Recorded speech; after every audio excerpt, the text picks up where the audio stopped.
aku Leova dengan NIM akhir 14. Halo, aku Vira, NIM akhir 04. Halo, aku Rosa, NIM akhir 01. Kami dari kelompok 3. Di sini kami sedang mengunjungi salah satu kafe yang bernama Dear Sweet Cafe atau Dessert Cafe. Nah, dan di sini kami juga akan mewawancarai owner dari Dear Sweet Cafe Untuk memenuhi mata kuliah pengantar bisnis. Yuk ikutin kami. Oke, mungkin pada kesempatan sore hari ini kita akan mewawancarai salah satu owner dari makanan yang tren saat ini, yang viral di TikTok, yaitu owner dari Dear Sweet Cafe. Mungkin pertamanya bisa dijelaskan dengan Mbak siapa? Putri. Dengan Mbak Putri. Mungkin untuk pertamanya bisa dijelaskan Mbak, bagaimana sih profil dari Dear Sweet Cafe sendiri? Dear Sweet Cafe itu awalnya kita cuman fokus di cheesecake. Ya. Terus cheesecake pop ya, waktu itu mungkin sekitar tahun 2016, mungkin sekitar itu. Nah, dari situ kita berkembang untuk cari dessert apa sih, makanan apa sih yang unik, yang orang tuh masih mau datang untuk coba dan nggak banyak saingan, terutama karena waktu kira-kira di tahun-tahun itu tuh dessert belum banyak macam, terus masih jadi makanan mewah waktu itu ya. Jadi kita tuh kepengen semua orang itu deserve to eat dessert kayak gitu loh. Jadi mereka semua orang itu berhak untuk makan dessert setelah mereka makan mewah. Oke. Terus siapa sih Mbak yang pertama punya gagasan ide ini, atau mulanya ide ini muncul tuh siapa gitu? Saya. Oh, Mbak Putri sendiri ya? Iya. Dulu saya itu suka bikin cemilan buat anak waktu itu. Terus waktu bikin kok selain anak-anak suka, teman-teman yang suka ke rumah tuh juga pada suka. Jadi terus pada ngomong, udah dijual aja kalau nggak dijual sini minta resepnya, aku aja yang jual, pada ngomong kayak gitu. Saya pikir oh ya udah kita coba jual ya. Ya untungnya diterima sama masyarakat. Terus ada kendala nggak Mbak yang dialami saat pertama jualan sampai sekarang? Oh, ada jelas. Awalnya karena kita cheesecake ya, itu orang dan bentuknya cheesecake box tuh kayak es krim memang. Jadi semua orang yang datang tuh nanyanya ini es krim ya, bukan ini cheesecake, semua pada minggir gitu loh. Padahal nggak semua cheesecake tuh enak buat kita ya. Terus untuk memperkenalkan dessert sendiri tuh berat banget buat aku, karena semua orang bahkan sampai sekarang itu yang datang ke Dear Sweet itu selalu nanya, ini es krim ya Mbak? Bukan, ini dessert. Apa itu? Nah, setiap menu kita itu mewakilkan satu macam dessert yang beda-beda gitu loh. Ada mousse, ada sorbet, ada panna cotta, ada ice cream, ada apa lagi tuh?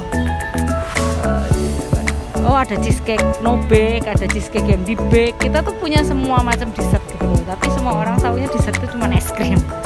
Aku sendiri pun kalau dessert ini tahunya es krim juga. Nah, ya kan, ya begitu. Ternyata cheesecake ada. Cheesecake ada, mousse ada, sorbet ada, panna cotta ada. Kita semua nyari semua menu dessert kita punya. Oh, oke. Gitu.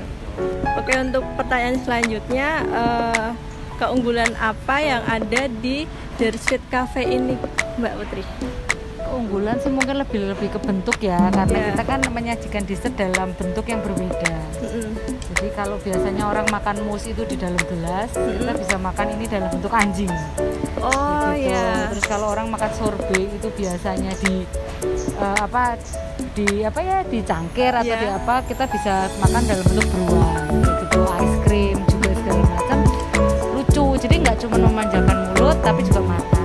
Kalau yang anjing itu rasanya kayaknya ada berapa sekarang? 3. Oh, ada 3, ada yang baru ya itu?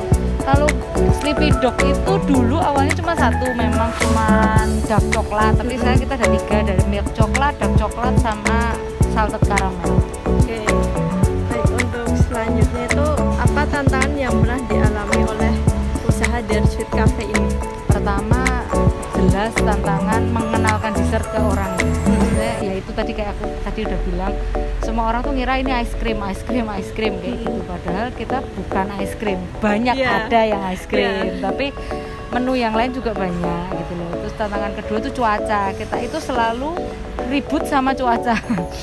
Cuaca panas leleh, cuaca dingin nggak ada yang datang. Jadi itu kendala yang cukup berat sih, karena kalau kita pernah ada kayak ikut event di outdoor dan itu kita sama cuaca tuh bener-bener struggle banget. Jadi kalau panas harusnya orang makan es krim, kita keluarin es itu bentuknya udah ndak secantik kalau pas beku kayak gitu. Tapi kalau ada udaranya dingin nggak ada yang makan karena semua kedinginan. Kalau di apa itu ojol itu gimana Kak?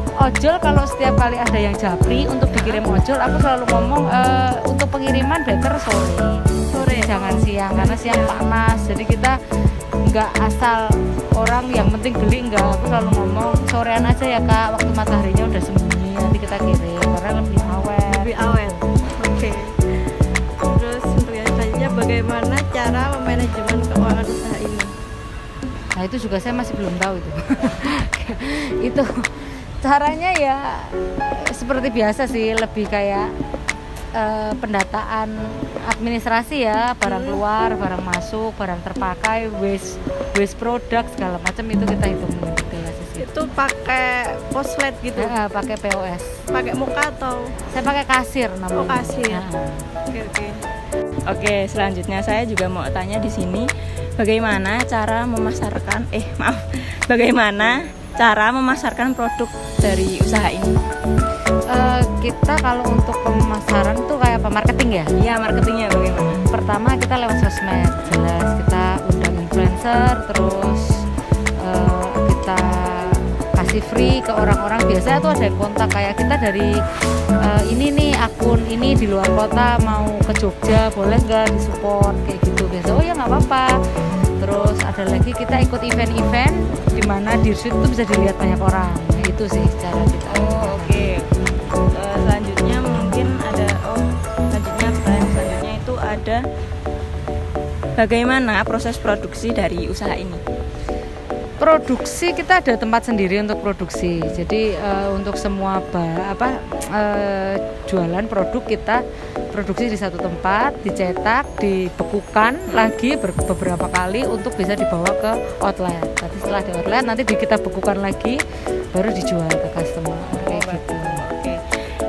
Kemudian kalau saya dengar-dengar ini kan Dirsuit sudah memiliki cabang, ya kan? Iya. Nah, kemudian yang ingin saya tanyakan adalah bagaimana cara pendistribusian dari rumah produksi ke cabang CNM dan ke cabang Jakal? Manual sih saya kirim aja kalau jadi setiap tutup kafe kita ada list stok semua apa aja yang habis atau yang retur atau yang perlu ditambah itu kita di list, besok paginya kita antar ke outlet gitu.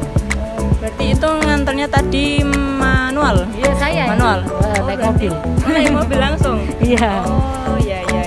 Tapi biasanya kalau kayak gitu pernah nggak sih kayak mengalami kendala karena diatur antar sendiri dan Ya diantar kadang manual kita sendiri? harus nyesuaiin waktu ya, karena selain saya harus ngantar stok kan sebenarnya kan orang untuk logistik sendiri kita belum ada.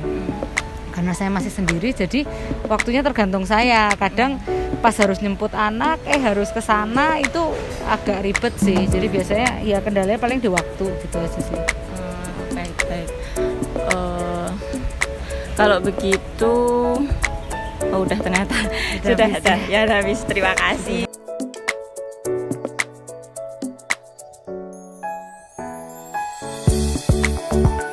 Analisis SWOT. Yang pertama, kekuatan. Menyajikan dessert yang berbeda dari kebanyakan toko dessert lainnya. Contohnya seperti dessert menggemaskan berbentuk Sleepy Dog, Chubby Bunny, dan masih banyak lagi. Yang kedua, kelemahan. Untuk ukuran atau porsi dessertnya terlalu kecil dan sedikit.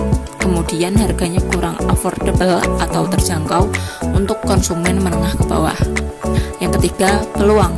Belum ada pesaing yang menawarkan dessert dengan bentuk yang mengemaskan seperti Dirsuit Cafe sehingga mampu menguasai pasarnya. Keempat, ancaman. Semakin terkenalnya Dirsuit Cafe, maka akan mulai munculnya para pesaing Dirsuit Cafe ke depannya.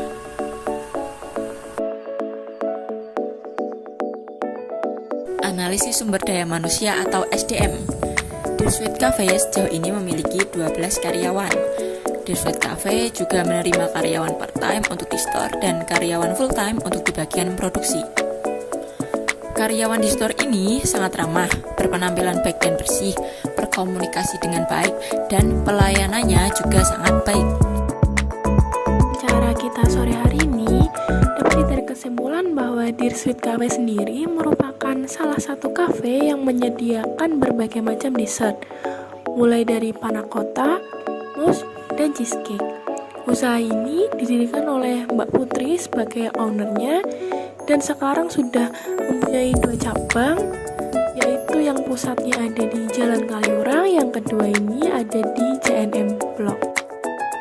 Nah, saran dari kami untuk Dear Sweet Cafe, mungkin kedepannya untuk tempatnya itu bisa diperluas lagi, terutama pada cabang yang di Jalan Kaliurang, supaya customer itu bisa lebih nyaman untuk menikmati makanan dari Dear Sweet Cafe.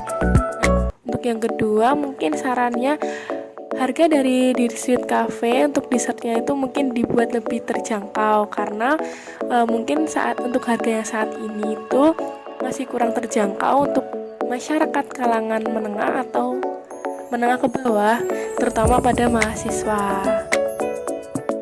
Oke, mungkin terima kasih pada Mbak Putri atau Pak Putri yang sudah meluangkan waktunya sore hari ini untuk kami wawancarai mengenai bisnisnya, yaitu Dear Sweet Cafe. Semoga kedepannya makin laris, makin banyak yang beli, yang minat. Mungkin dari video ini juga mungkin ada yang tertarik untuk membeli dari Dear Sweet Cafe ini.